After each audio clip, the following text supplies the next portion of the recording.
मेरे प्रिय छात्रों एवं छात्राओं, आशा करता हूं कि तुम सभी स्वस्थ एवं प्रसन्न होगे।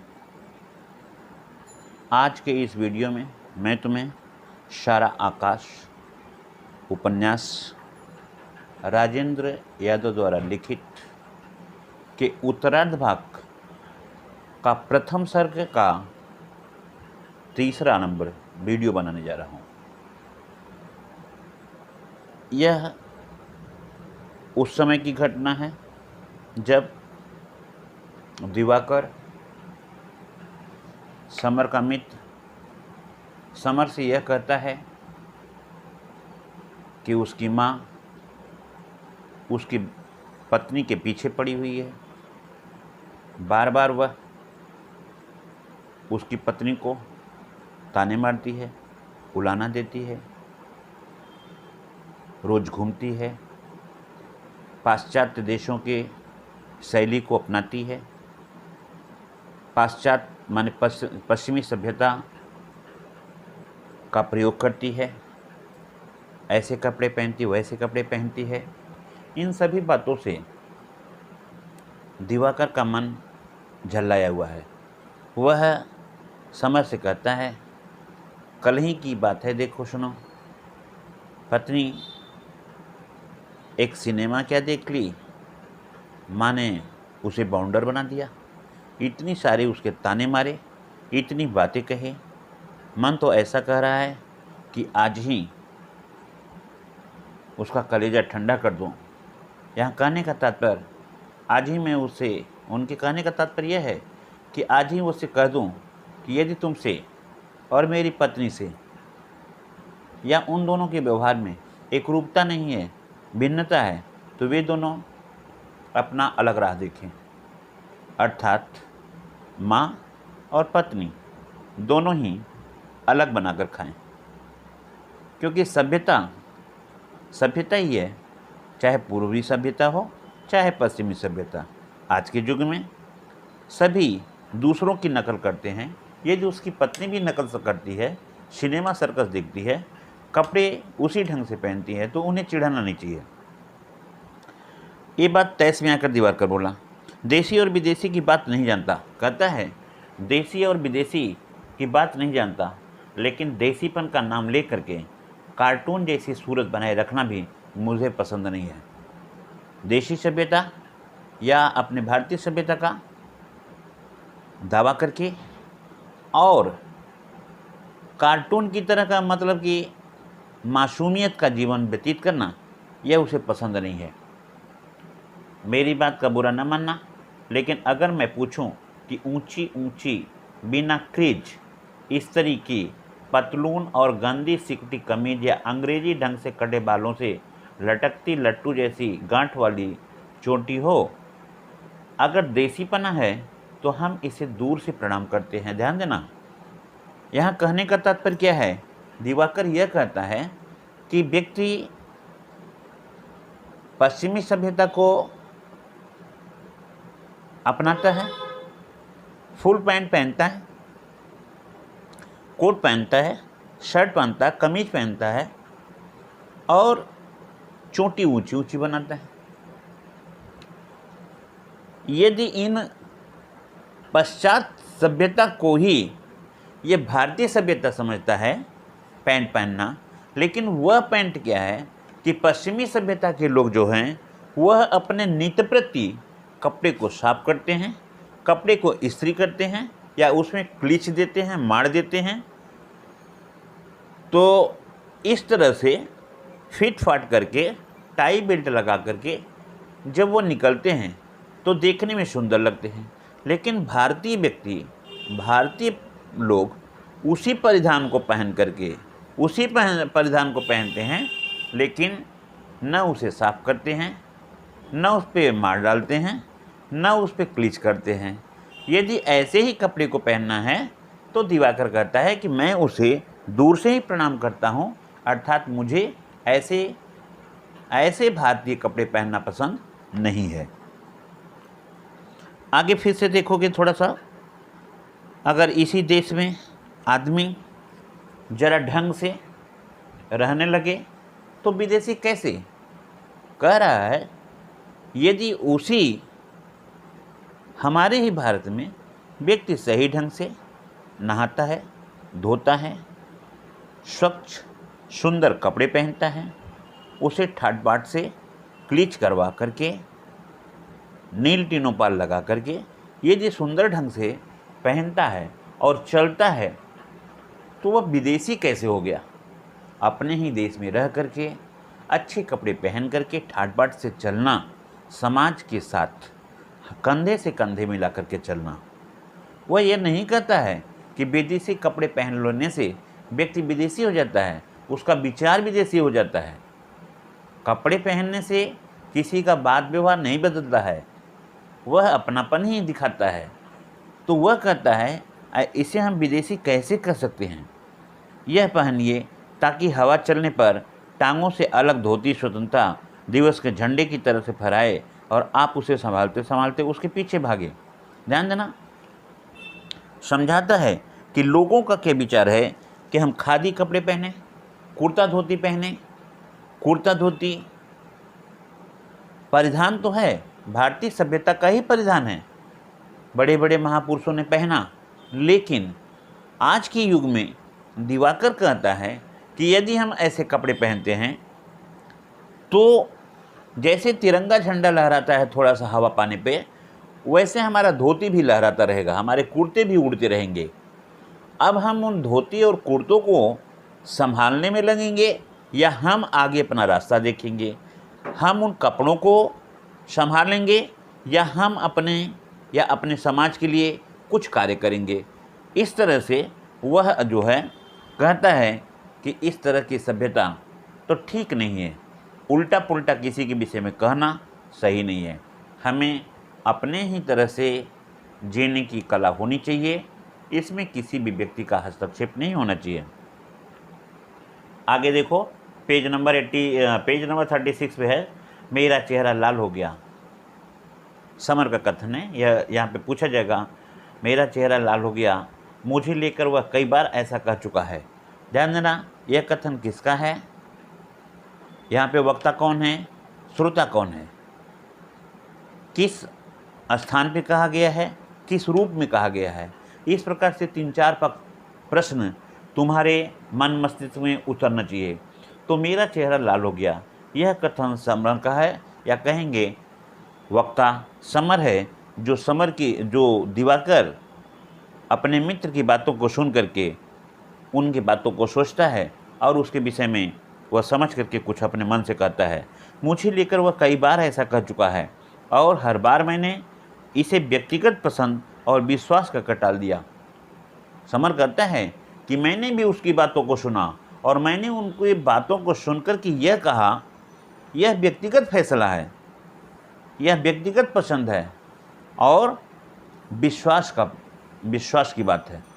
लोगों को जैसा विश्वास हो, परिधान विदेशी हो लेकिन विचार स्वदेशी हो, सभ्यता विदेशी हो लेकिन सदाचार की भावना हमारा स्वदेशी हो, हम अपने देश, धर्म, संप्रदाय और भक्ति को सलाम करते हैं, हम उसी सभ्यता में जीते हैं और हम उसी प्रकार का सदाचार या आचरण करते हैं। यदि हम ऐसा करते हैं तो विदेशी कपड़े को पहन करके, विदेशी सभ्यता को अपना करके कोई हम बुरा नहीं करते हैं। यह अपनी अपनी पसंद है और यह अपना अपना विश्वास है। विदेशों में तो मालवीय जी भी गए थे, विदेशों में स्वामी विवेकानंद भी गए थे, उनके कपड़े को देख करके वहाँ भी कुछ लोग हंसे थे। लेकिन ध्यान देना, वहाँ के कुछ लोग उनके कपड़े को, गेरुआ वस्त्र को, उनके टोपी को, उनके साफा को, पगड़ी को या उनके कुर्ता धोती को देख करके बहुत से लोगों ने हंसी मजाक उड़ाया था। लेकिन या फिर भी हम सभी को मालूम है कि कितने विदेशी उनके भाषण से, उनके हिंदी व्याख्या पे, वह हिंदी सर्वधर्म सम्मेलन सभ्यता में भाग लेने के लिए गए थे और वहाँ पे अपना जो अकाट्य बातें वहाँ कही, लोगों ने उसको स्वीकार किया, लोगों ने उसे पसंद किया, और उनके परिधान पे हंसने की बजाय वहाँ की कितनी लड़कियाँ, कितनी औरतें, कितने पुरुष उनके शिष्य बनकर के भारत में आ गए। तो इस तरह से हमारे परिधान या विदेशी परिधान, इसका कोई प्रभाव नहीं पड़ता है। अपने मन में सदा पॉजिटिव सोचना चाहिए, सकारात्मक विचार होना चाहिए। यह नहीं कि मन में कुछ और है और ऊपर से कुछ और है। इसीलिए तो जब तुम लोगों को मैंने पढ़ाया था कबीरदास जी का दोहा, तो बताया था तन को सभी लोग स्वच्छ करते हैं, लेकिन मन को कोई नहीं साफ करता है। मन को बिरला लोग हैं, कुछ ही लोग हैं जो मन को अर्थात अपने अंतरात्मा को स्वच्छ रखते हैं। स्वच्छ रखने का मतलब है दूसरों के प्रति समानता की भावना रखते हैं। हमें अपने मन को साफ रखना है, हमें अपने मन में मलिनता या गंदगी को नहीं लाना है। इसलिए वेश, भाषा, भूषण, इन सभी पर विचार नहीं करना चाहिए। व्यक्ति को अपने व्यक्तिगत व्यवहार पर विचार करना चाहिए। हाँ, ये अवश्य है कि हमें ऐसे आचरण करना चाहिए जो दूसरों को भी पसंद हो, क्योंकि हमें अपना आचरण तो पसंद होता है, लेकिन कुछ ऐसे हमारे आचरण होते हैं, हमारी सभ्यताएं होती हैं जो दूसरे नहीं पसंद करते हैं। हमें इन बातों पर ध्यान देना चाहिए और उससे बचना चाहिए। अर्थात हमें वही करना चाहिए, हमें उस तरह से लुक अपना देना चाहिए जो सभी को पसंद है। आगे हम थोड़ा सा बढ़ते हैं, ध्यान देना। समर कहता है, कभी कभी कई दिन अनबोला भी रहा। मैंने व्यक्तिगत पसंद और विश्वास कर करके टाल दिया। कभी कभी कई दिन तक अनबोला भी रहा। अब इस मूर्ख को कैसे समझाऊं कि मेरे पास इन कपड़ों के सिवा दूसरे नहीं हैं। मुझे प्रभा की फटी और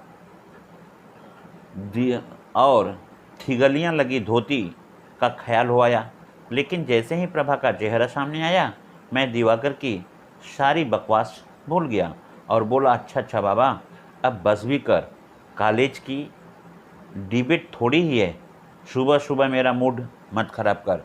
ध्यान देना, उन्होंने अर्थात समर के मित्र दिवाकर ने सभ्यता, पश्चिमी सभ्यता की बातें, कपड़े की लेकर के बातें जो बताई, उसे ध्यान आ गया कि मेरी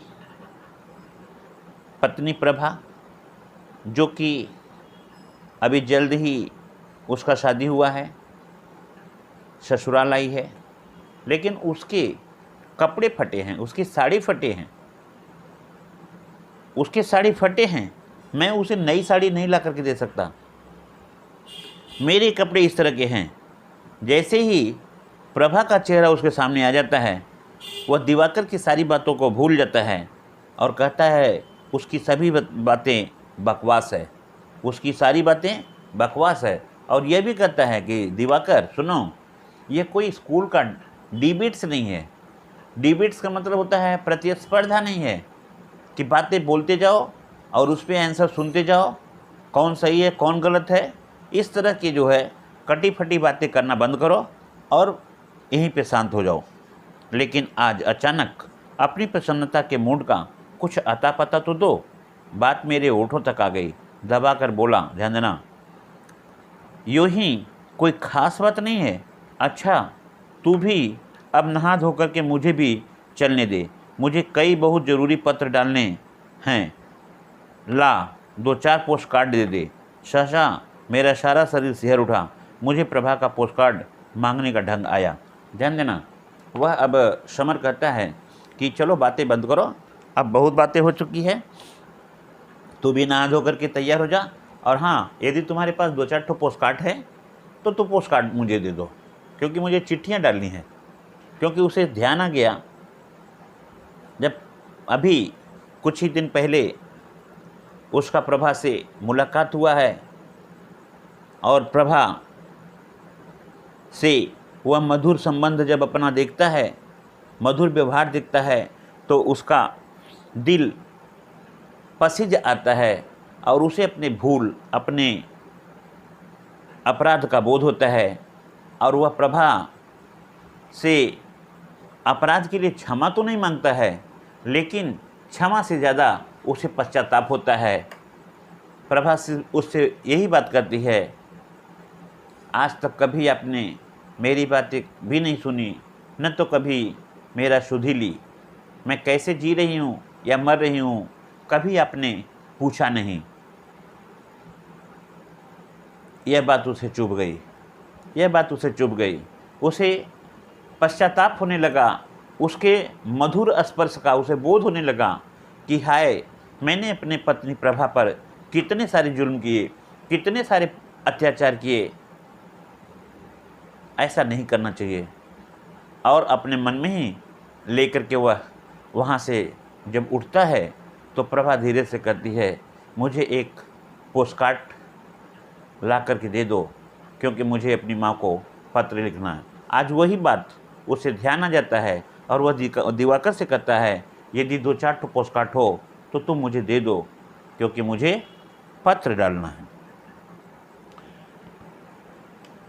कहाँ कहाँ डालने हैं, कुछ बता तो सही, हमारा भी रोल नंबर याद रखना। किसके पास पहुँच गई है कापियाँ?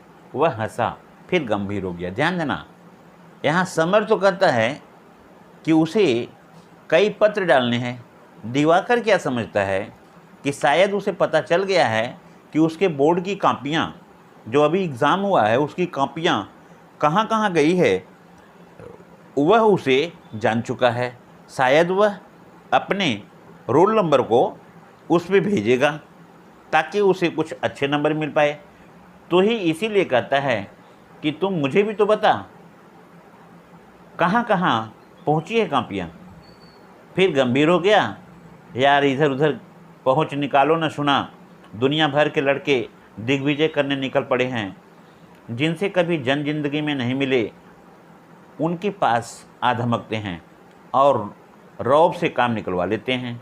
लगता है अगर इस बार कोई उठा पर धराई, ध्यान देना, लगता है अगर इस बार कोई उठा धराई नहीं करेंगे तो जिंदा नहीं बचेंगे। उसके माथे पर चिंता की सलोटे उभर आई। उसका चेहरा देख करके परीक्षा के पास न होने की विभीषिका फिर छाती पर झूलने लगी। मैं फिर अपने में खो करके फेल हो जाने के बाद की प्रतिक्रियाओं को सोचता रहा। पूछा, क्या सोचा है आगे के लिए? तुमने 3rd ईयर ज्वाइन करोगे या किसी और लाइन में ले जाओगे? समर को आज तक कभी अपने फेल होने की चिंता नहीं थी, क्योंकि वह टू बी कंटिन्यू पढ़ता ही रहा। कोई भी न तो उसके पढ़ाई में दखलंदाजी देता था, न ही किसी प्रकार का उसे चिंता था। लेकिन आज माने इस समय के जो परिस्थितियां हैं, उसका शादी हो चुका है, प्रभा उसकी पत्नी आ चुकी है, लोग उसके विषय में बहुत काफ़ी बोल चुके हैं, लेकिन भाभी उससे ईर्ष्या करती है, उसकी सुंदरता पर, उसके गुणों पर और उसके शिक्षा पे। इसलिए वह उससे जलती है और इस जलन में अपने तो खुद जलती है, लेकिन प्रभा को भी जलाने के लिए वह उसके पति समर से उल्टा पुल्टा सीख सिखाती है और इस तरह से वह सोचती है कि वह उसकी बुराई करती रहे और आनंद लेती रहे। समर इसी कारण से अब थोड़ा सा चिंतित है कि उसके पढ़ाई में व्यवधान या रुकावट पड़ा है, हो सकता है कि वह फेल हो जाए। इसलिए वह थोड़ा सा शंका करता है, फिर सोचता है आगे के लिए क्या करूं, 3rd ईयर ज्वाइन करेंगे या किसी और लाइन में जाओगे? अरे यार, पास तो हो जाएं पहले, फिर कुछ सोचे भी। अगर कहीं फेल हो गए तो 1 साल की पिसाई और हो जाएगी। रोज़ मंदिर में दर्शन करके जाना और दुनिया भर के सामने दुनिया भर के शगुन बनाना बेकार चला जाएगा। तुम तो 1st डिवीज़न ला रहे हो, तुम्हें चिंता क्या है, मुसीबत तो हमारी है। यह बात समर दिवाकर से कहता है। दिवाकर का मेरे बारे में यह ख्याल जानकर अच्छा लगा, लेकिन दिवाकर उससे यह बात करता है कि तुम तो फर्स्ट डिवीज़न आओगे ही आओगे। समर उसके विषय में सोचता है, लेकिन दिवाकर प्रत्यक्ष रूप से कहता है कि तुम तो फर्स्ट डिवीज़न आओगे, तुम्हारी क्या चिंता है, चिंता तो मेरे लिए है, मैं पास होऊंगा कि फेल होऊंगा। तो समर कहता है कि दिवाकर का मेरे विषय में ये जो बात है, ख्याल है, जानकर बहुत अच्छा लगा, लेकिन भीतर के उल्लास को दबा करके कहा, भाड़ में जाए फर्स्ट डिवीज़न, बस पास ही हो जाएं तो जाकर हनुमान जी को ₹125 का प्रसाद चढ़ाएंगे। मुझे अपने फर्स्ट डिवीज़न में आने का पूरा विश्वास था। बात मन में आकर के रह गई कि अगर घर की तरफ से जरा सा भी साथ होता तो मैं दिखा देता कि फर्स्ट डिवीज़न क्या होता है। यहाँ कहने का तात्पर्य क्या है? घर से थोड़ा सा भी माने सहायता होता है, इसके कहने का मतलब न घर से उसे पढ़ने की फैसिलिटी मिलती है, न घर से उसे अच्छे पैसे मिलते हैं कि वह कहीं कमरे लेकर के पढ़े, और घर की तमाम जिम्मेदारियों को उसके ऊपर लादना चाहते हैं। बातें रोज़ रोज़ बराबर उसे ताना मारते रहते हैं। इसीलिए वह कहता है कि यदि घर से फैसिलिटी मिलती, घर से सुविधा मिलती, तो वह दिखा देता कि फर्स्ट डिवीज़न क्या होता है और फर्स्ट डिवीज़न को ले आना कितना आसान होता है। अच्छा, यह ज़्यादा बनाना छोड़ो, आगे तुम्हारा क्या करने का इरादा है? हमारे अब्बाजान तो पीछे पड़े हैं कि आगे पढ़ने लिखने में कुछ नहीं रखा है, अभी उम्र है, थानेदारी में चले जाओ, रौब का होगा और ऊपर ही आमदनी अलग है। उम्र है, थानेदारी में चले जाओ, रौब का रौब रहेगा और ऊपर की आमदनी अलग से रहेगी। मगर मेरा मन नहीं करता है समर थानेदारी में कहाँ महारे मारे फिरेंगे। वो कह रहा है कि समर थानेदारी में कहाँ मारा फिरेगा। कहीं किसी गांव नगर में फेंक दिया तो आदमी की सूरत देखने को भी तरसेंगे। किरण तो रो रो करके मर जाएगी। गहरी सांस लेकर के दिवाकर बोला, फिर यह ऊपर की आमदनी, बाबूजी अभी अपने ज़माने की ही बातें सोचते रहते हैं। दिवाकर की बातें समर को छू जाती है। फिर भी बोला, तुम्हारी क्या आफत, मुसीबत तो हमारी है, समझ में ही नहीं आता है कि क्या किया जाए। पढ़ाई तो हमारी बिल्कुल रुक गई है। अब कहीं 150 की यदि नौकरी मिल जाए तो मैं नौकरी कर लूं, जिससे हमारे घर के खर्चे चले, पिताजी का जो भार है वह थोड़ा कम हो, घर की स्थिति सुदृढ़ हो जाए, मजबूत हो जाए, घर में फिर से अमन चमन हो जाए, घर में खुशियाँ मिल जाए, घर में खुशियाँ फिर से वापस आ जाए। मैं तो यही चाहता हूँ कि मुझे छोटा मोटा कोई भी नौकरी मिल जाए 150 रुपये की, मैं करके संतोष करूँगा। मुझे कोई थानेदारी उनेदारी नहीं करना है, मुझे गांव में जा कर के फिरना नहीं है। इस तरह से अपनी बात वह दिवाकर को समझाने लगता है। तो इस तरह से मैं यहीं पे आज इस उपन्यास का जो छोटा सा अंश है, मैं यहीं पे विराम देता हूँ। अगले दिन फिर मैं तुमको इसी समय में फिर आगे इसके बताऊँगा, और तब तक के लिए तुम सभी को धन्यवाद।